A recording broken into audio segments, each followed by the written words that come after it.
another video, and it's going to be a very fun one. I have some big stacks of books next to me that I'm going to recommend to you guys. But before that, I just want to say a really big thank you to everyone who watched and subscribed in the last video. Thank you so much. It really means the world to me. And if you have any suggestions or what you would want to see in the future video-wise, or just how to make the videos better, I'd love to hear them. But for today's video, I have some Christian fantasy book recommendations, because I know good Christian fantasy can be a little hard to find, and these are my absolute favorites, as well as just favorite books in general. Starting off, this is more middle grade, definitely aimed for a younger audience, but it's still a really enchanting read, and that's the Max and Liz series by Jenny L. Cote. And this follows, the first two books are called Max and Liz, and then the series name changes to The Epic Order of the Seven. But this follows Max and Liz, and they live in the time of Noah's Ark, and they are one of the pair that get called to go to the Ark. So the first half is like their journey to get to the Ark, and the other half is when they're on the Ark, and something kind of sinister is happening in the animal section of it, and so they're trying to figure it out. And then this might be a spoiler, but at the end, God grants them immortality, and so throughout the rest of the series, because there are 8 other books, or 7, throughout the rest of the series, it shows them kind of going behind the scenes throughout history to set up these historical events, and it goes up to the Revolutionary War. And I will say the latter books are a little bit slower to read, just because the author really makes sure everything's historically accurate, and with that, it's a little bit slower. But they're definitely very enchanting reads. The characters are very cute and funny, and you do learn some history facts, especially in the last 3 or 4. The last 3 have been about the Revolutionary War and what led up to it. So I definitely recommend this series. This one of the stacks just fell over, but that's okay. Next, I have a completed series, and that is The Prince Warriors by Priscilla Shirer. And I will be 100% honest with you guys, it has been a while since I've read these, but I remember really, really liking them.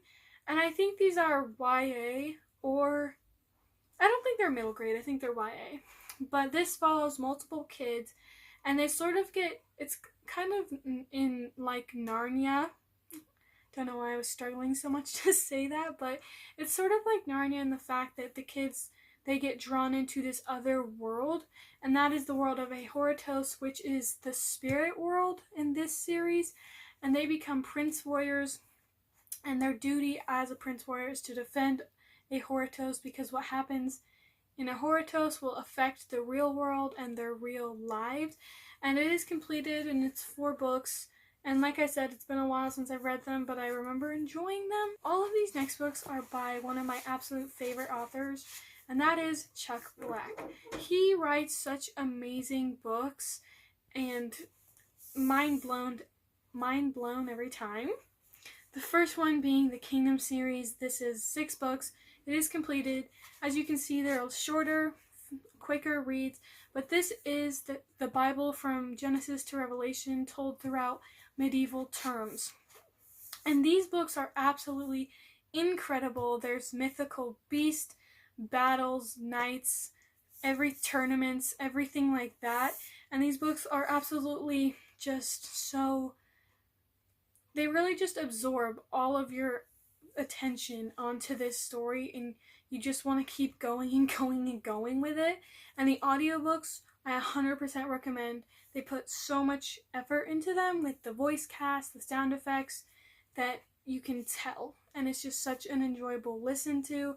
But 100% recommend any book by Chuck Black. And I have some other books by him, and this is 6 books, and these are the Knights of Eritrea. Eritrea is the world the Kingdom series is set in. So these are sort of spin-off standalones about characters from the Kingdom series. But these characters they live in the world of Eritrea, but they don't get mentioned in the Kingdom series. So these are just standalones. And I would definitely recommend reading the Kingdom series first to get the feel of the world and the dynamics of all the other kingdoms in it.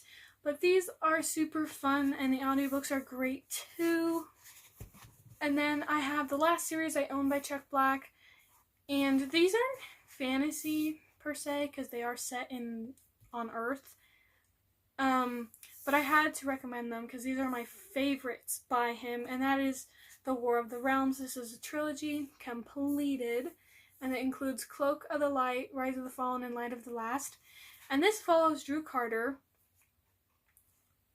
Talking a little fast. But this follows Drew Carter, who is an unsaved man, and through some accidents, some events that lead up to an accident, he goes blind, completely loses his sight, and after about 6 months, he starts to slowly regain it, miraculously, and when he does, he just starts seeing these beings, like these giant, 7-foot tall, very fierce looking beings, and he thinks they're aliens coming to invade Earth, and nobody else can see them but him. But it turns out he is seeing into the realm of the spirit world, and he is seeing the wars between angels and demons. And this is such an amazing series. The stakes get so high at the end, like Saving America high, and Drew Carter in some aspects reminds me of Jason Bourne a little bit, and I love those movies. So these books are so incredible. They are an immediate recommend. I reread them. We have re-listened to the audiobooks as a family like 4 times. So absolutely love that series. And then Chuck Black has written another series, but I don't own the physical copies because we've listened to them on audiobook, and that is The Star-Lord Legacy. The Star-Lord Legacy so far is 6 books. There's going to be another 6, I believe, but it is like the Kingdom series, as it is the Bible retold, but in futuristic sci-fi sort of terms. And it's an incredible series. The characters, you just get so connected to them and so connected to the world and what's going to happen. And I'm so excited to see how it ends with the next 6 books, I believe. And so all of Chuck Black's work is an immediate recommend if someone tells me they're looking for Christian fantasy, or just like if the Kingdom series, you could read it just as a high fantasy, but if you are reading it as a Christian, you will notice the Bible stories throughout the plot. But all of his books are such high recommends, and I am begging you to pick one up because I know you're gonna love it. Next, I talked about these in my other video, but I just forgot to mention they're by a Christian author, and that's the Gateway Trilogy, which is Shadowcast and Lightshed, and the 3rd book is being written. And I'll just briefly go over this because I did talk about it in the other video. This is basically about, there's the old realm and the new realm, and in the middle, the only link between these 2 realms is the Gateway. And the Dark Army controls the new realm, and the Steward Army controls the old realm. And they're sort of fighting for the Gateway to have control, because if you get control of the Gateway, you have control of both realms.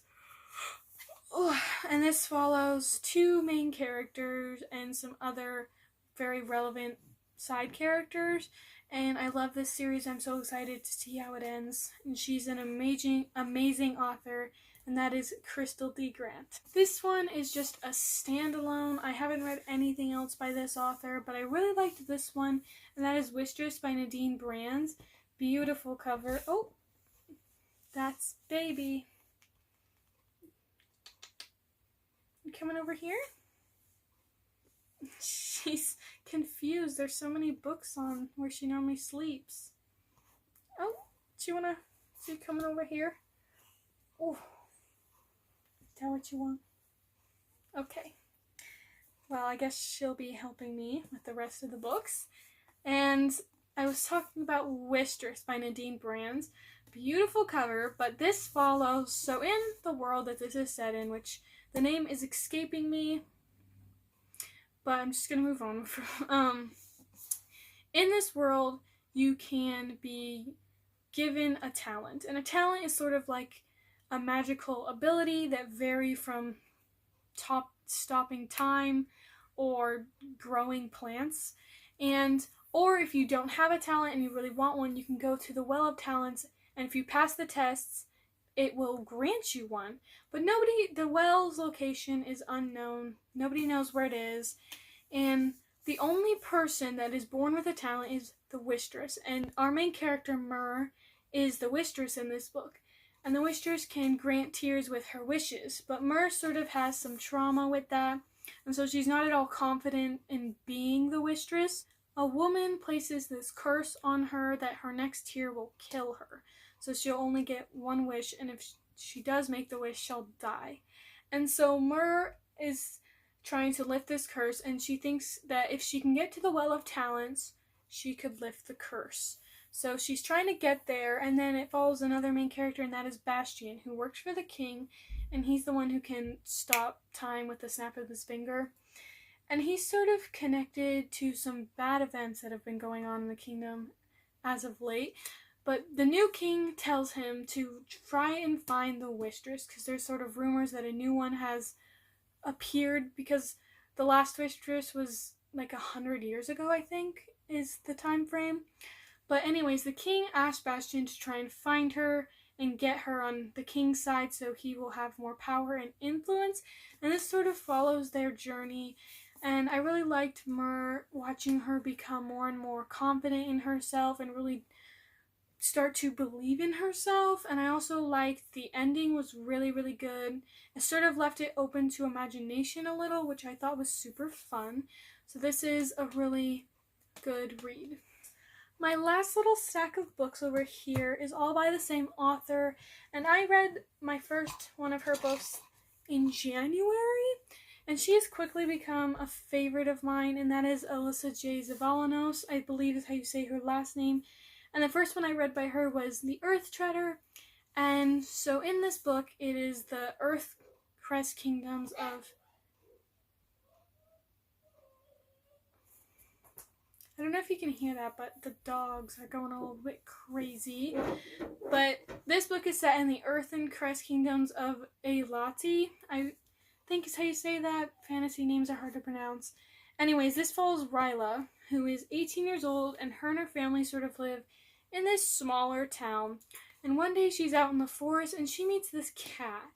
And he is a talking cat and introduces himself as Moo. And he basically tells her that she is an Earth Treader. And an Earth Treader has not been seen. Everyone thinks they're sort of extinct. They kind of had this really big fallout that ended in no more Earth Treaders a while ago. I'm not sure, but my mom and sister just got home, so I'm not sure if you can hear that. I think I'm just gonna keep going if it's not too loud, but anyways, Moo, yeah, he tells her that she is in fact an Earth Treader and that he needs her help to go on this quest to try and right the wrongs and the evil that is spreading throughout the kingdoms with no checks or balances. And they get joined by some other people, and this was a really fun fantasy. It was just so cozy and enchanting. I really, really liked it. Next by her is this very, very tiny little book, and this is From the Mountains to the Valleys, and this is just an epilogue set after a year of the end of Earth Treader.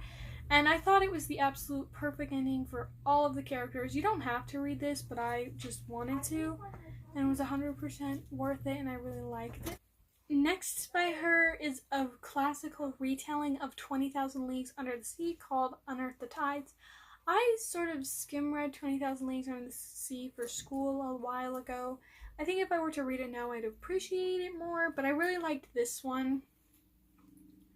This follows Huxley, and he's in the King's Royal Guard, and he gets accused of treason, which is punishable by death. So him and his friend get on this boat, and they're like, we're out of here. We're going to try and sail across the ocean to the other continent. And while they're out sailing, a storm happens, they fall off their boat, or the boat gets destroyed.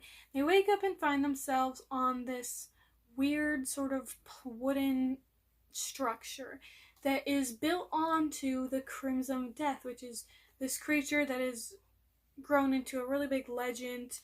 And they're stuck on there with the captain of the vessel and his daughter. And the captain's identity is a mystery. He doesn't really talk about where he came from. And they really start to find out some secrets about the leadership in Braca, which is the world this is in. And I thought this book was pretty good. This one was pretty fast paced. I didn't really get attached to the characters just because of how sort of short it was, but I definitely think it's worth the read. Second to last, I have Olyporus, and this is just a collection of fairy tale retellings, poems, short little adventure stories, all featured around birds. And this cover is so gorgeous, and I really liked this one, especially the poems in the back. And I do recommend this for, a nice cozy afternoon just to sit down and read through all these cute little stories.